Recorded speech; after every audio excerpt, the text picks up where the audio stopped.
What if I told you your entire life could change from a single decision? Not tomorrow, not next year, but the moment you stop running from your own reflection. The truth is, you are exactly where your choices have led you, not your childhood, not your circumstances, not what they did to you, your choices. That sentence alone either offends you or empowers you, and whichever it is, that's your first clue. There comes a point where you have to decide if you're done pretending you're okay when you're crumbling inside, pretending you don't need love when you haven't given it to yourself in years, pretending you're confident when your thoughts eat you alive at night. The moment that pretending becomes unbearable, that's where the shift begins. One decision, that's all it ever takes. Not 10, not a perfect plan, just one brave, clean decision that says, I'm done living like this. Maybe that decision is to stop tolerating disrespect. Maybe it's to stop lying to yourself. Maybe it's to finally admit you've been surviving, not living. But until that decision is made, nothing real can start. There was a woman I once knew, mid-40s, 2 kids, small apartment, barely keeping it together, years of self-abandonment disguised as sacrifice. She loved everyone except herself. She gave, until there was nothing left but resentment and silence. One morning, staring into a bathroom mirror she hadn't looked into properly in months, she said 5 words that changed everything.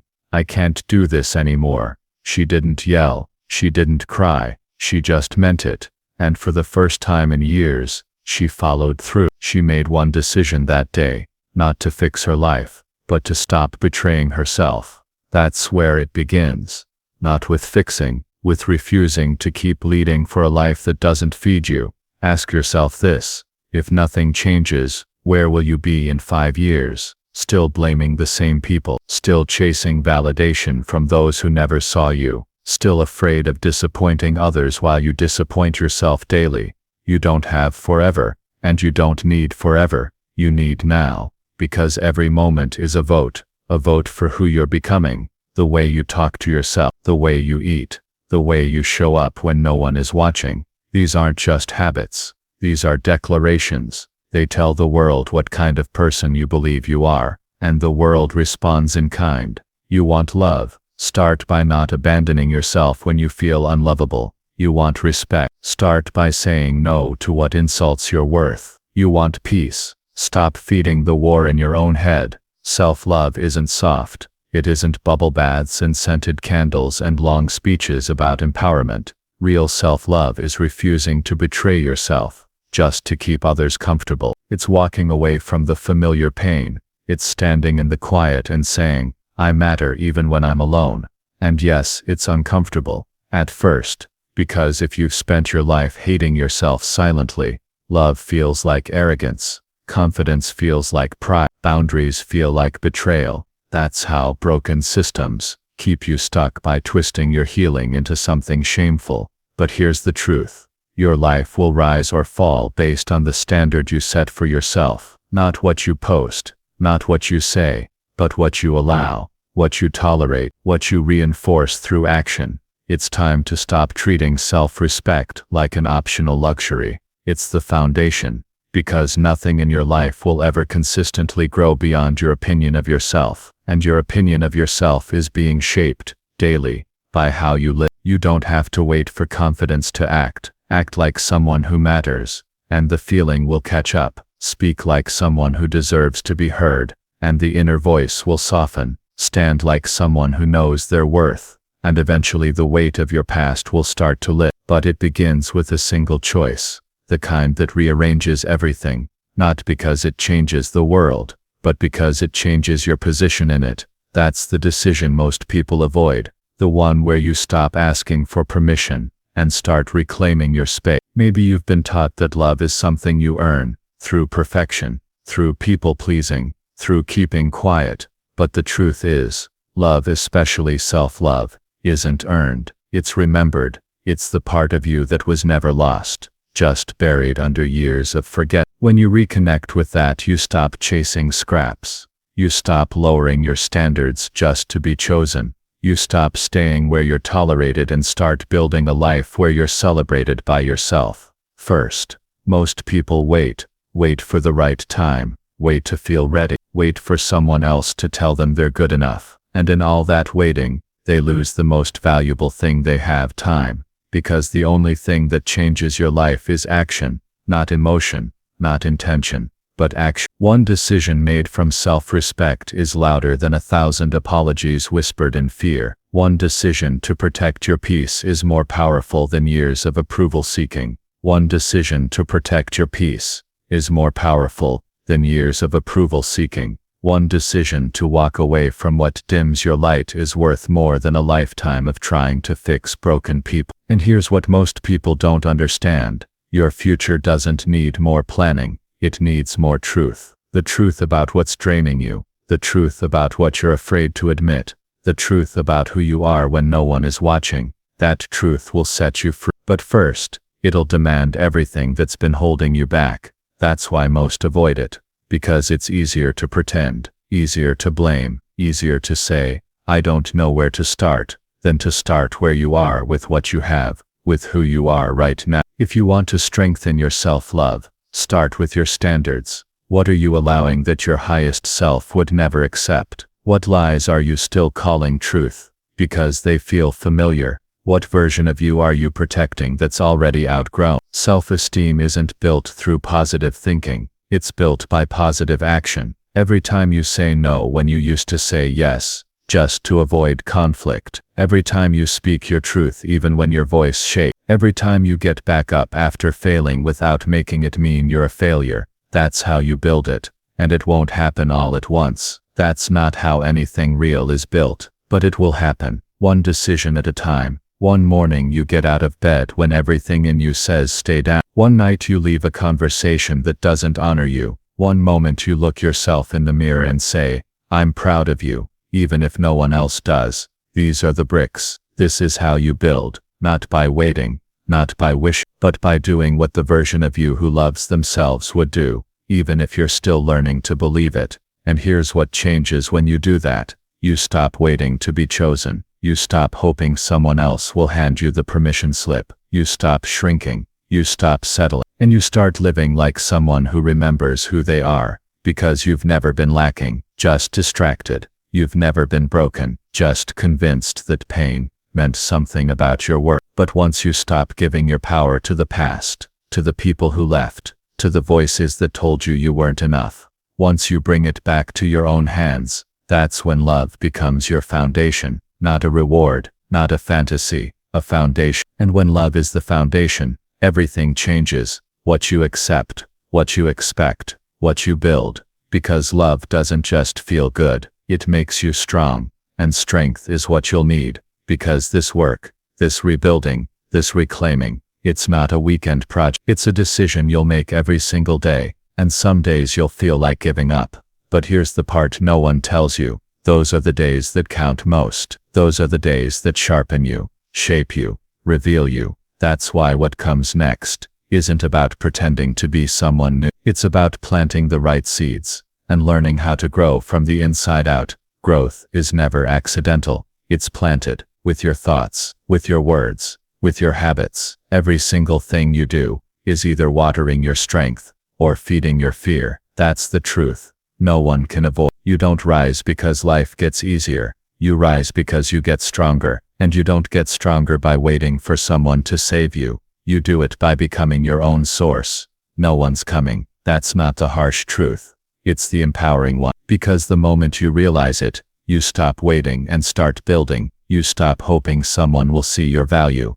And you start becoming the kind of person who sees their own without needing to be reminded. Growth isn't luck. It's layers. It's seed, root, stem, bloom. It's season. And most people give up in winter, never realizing the soil does its deepest work in silence. That uncomfortable place you're in, it's not the end. It's the part where your roots are being forced deeper, so you can handle more later. This is where daily choices matter most. The small ones, the ones that feel too insignificant to count. The way you speak to yourself before getting out of bed. Whether you keep the promise to show up, even when you're tired. Whether you choose progress over perfection. Habits are the scaffolding of your self-worth, not because they impress other people, but because they prove to you that you're dependable. And when you start seeing yourself as someone who follows through, everything changes, not instantly, but unshakably. Think of building a house. The foundation is the most important part,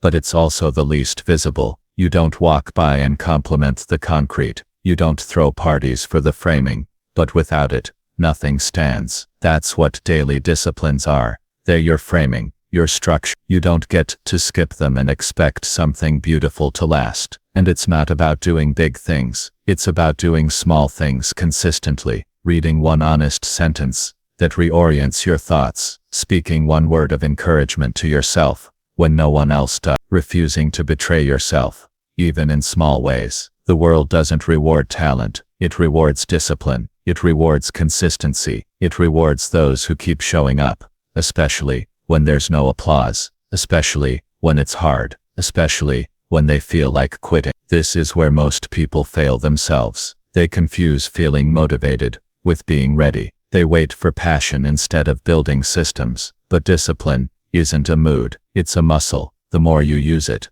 the less effort it takes to engage, and soon, it becomes who you are. You don't heal by thinking differently once. You heal by thinking differently over and over, until that thought becomes stronger than the old one, until it becomes the default, until doubt walks in and finds it has no place to sit. Self-love isn't found, it's built. Every morning you choose to rise, every decision you make that aligns with your higher self, every time you silence the old voice that says, "You're not enough," and instead say, "Watch me."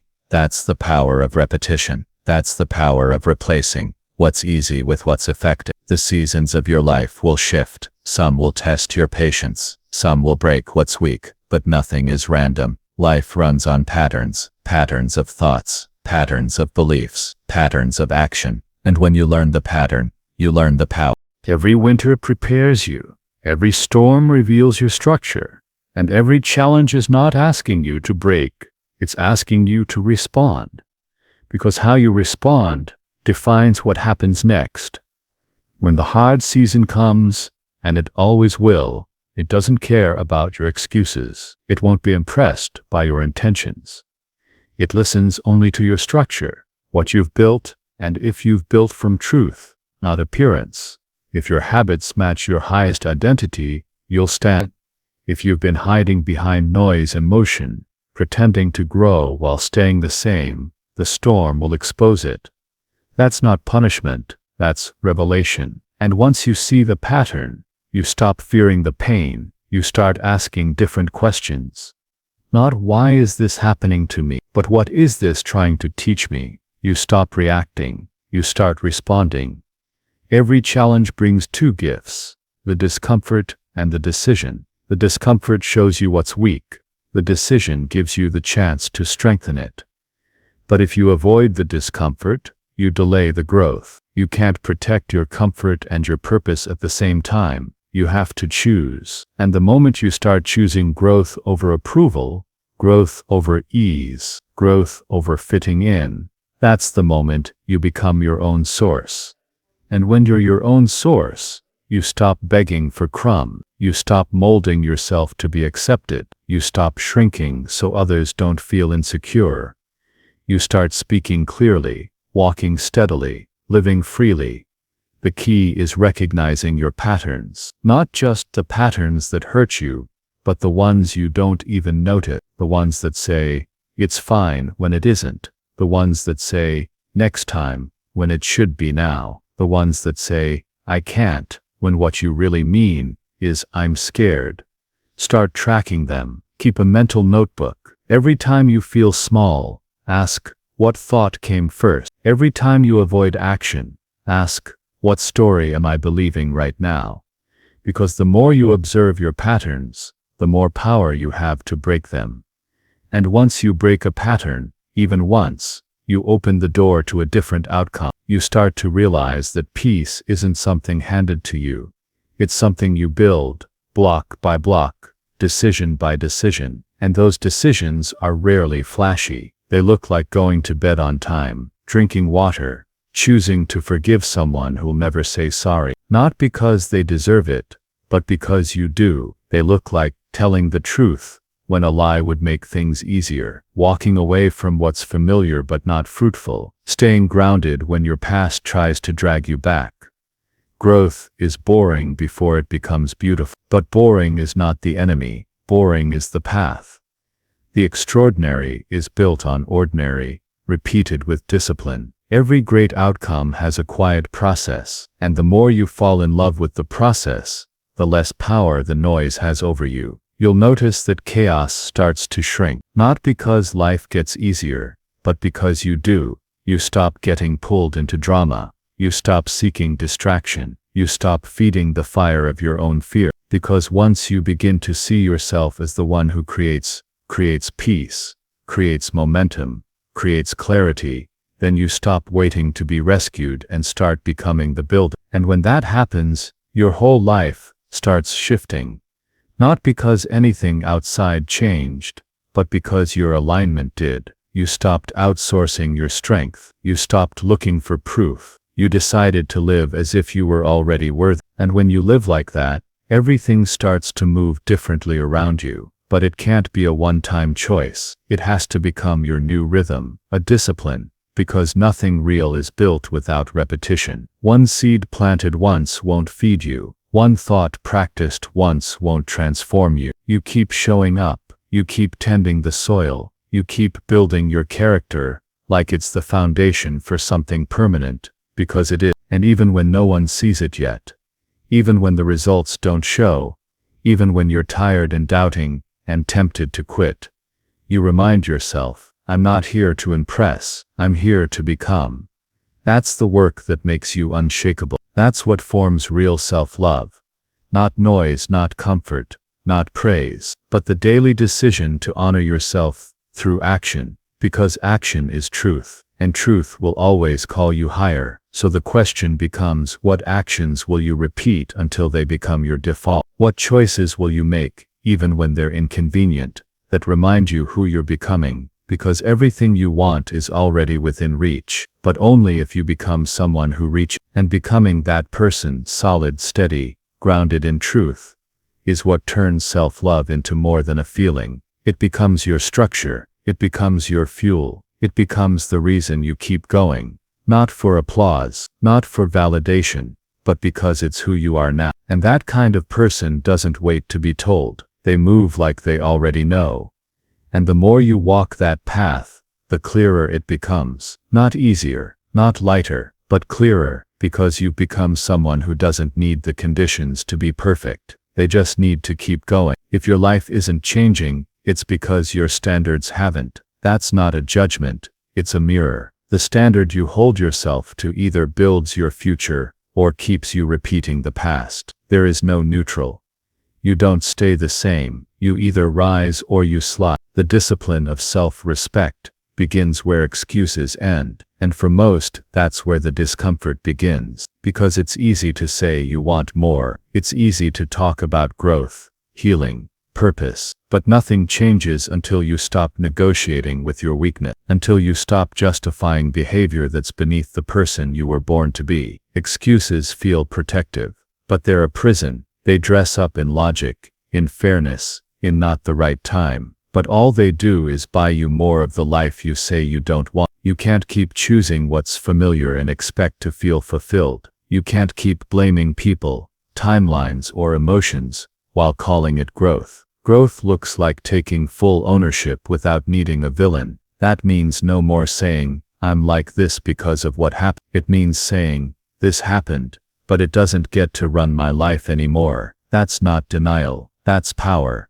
Procrastination is another name for fear, wearing comfort's mask. It's not that you don't know what to do, it's that the doing would require you to face yourself. And most people avoid that, because it would mean giving up the identity they've grown attached to, the one that's used to shrinking, settling, and surviving. But here's the truth, you're not overwhelmed, you're distracted, you're not incapable, you're undisciplined. And once you see that clearly, you stop asking for more time, and start asking for more truth. Truth is, no one is stopping you. Not really. What's stopping you is the quiet agreement you've made with mediocrity. The small comfort you've chosen over the loud discomfort of self-respect. The habits that numb you just enough to keep your potential out of reach. That's why you feel stuck, because you're living out a loop, not a life.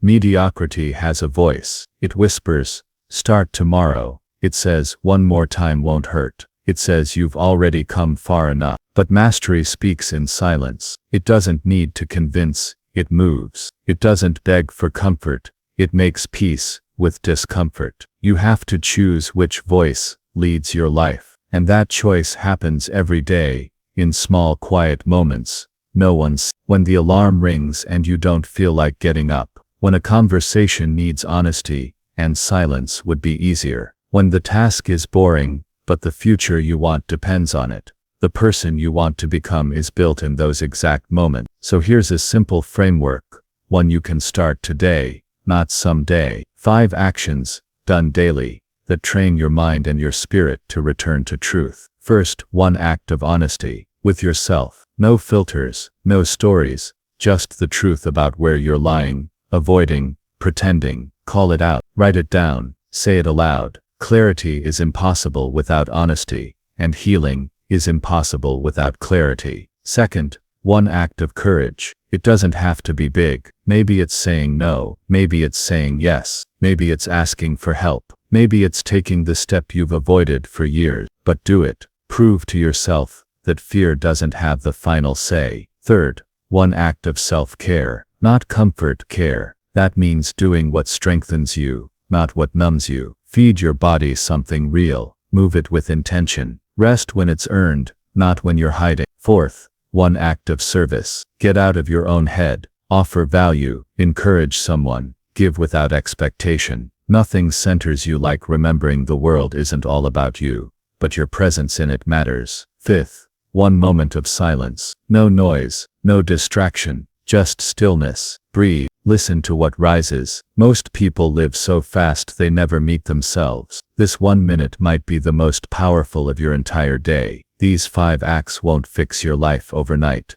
but they will begin to realign your life with who you were designed to be. Not just someone who talks about respect, but someone who lives it. And once you start respecting yourself through your actions, everything around you begins to shift. Not because other people change, but because you no longer tolerate what doesn't match your worth. People will adjust to the version of you you present. So when you start standing up straighter, speaking clearer, saying no, without apology, they either rise with you, or reveal they were only there for the version of you who stayed small. That's not loss, that's alignment. The clearer you get, the cleaner your life becomes. The more disciplined your mind becomes, the more peace you feel. Not because life is quieter, but because you've stopped giving your energy to things that don't deserve it. Self-respect is not a slogan, it's not a statement, it's a standard you live by, and that standard only rises when your actions rise with it. So here's the real question: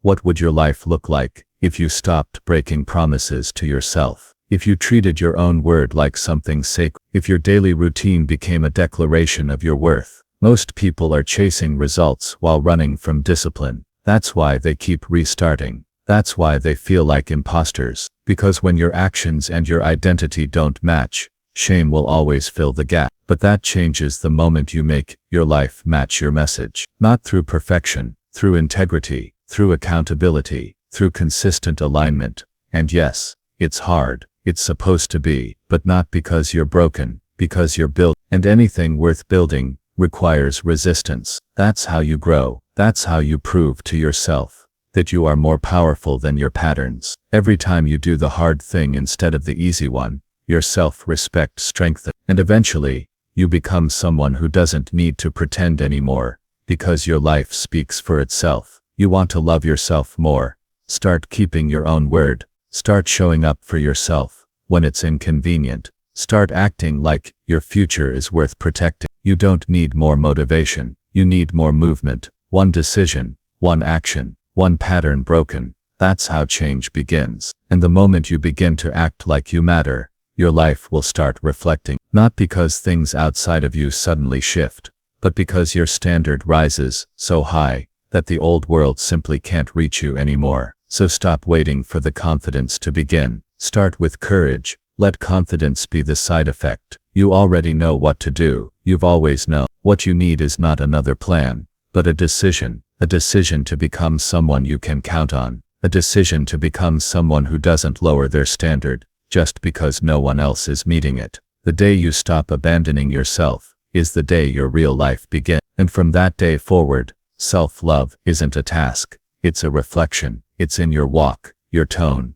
your choices, your presence, because nothing is more attractive than someone who no longer needs convincing of their own value. And when you become that person, the world responds, not instantly, but inevitably. So take the next step, make the next decision, and don't stop. Don't look back. Don't wait for approval. Live today like the person you're becoming, not the one you've outgrown, because self-respect isn't what you get, it's who you become.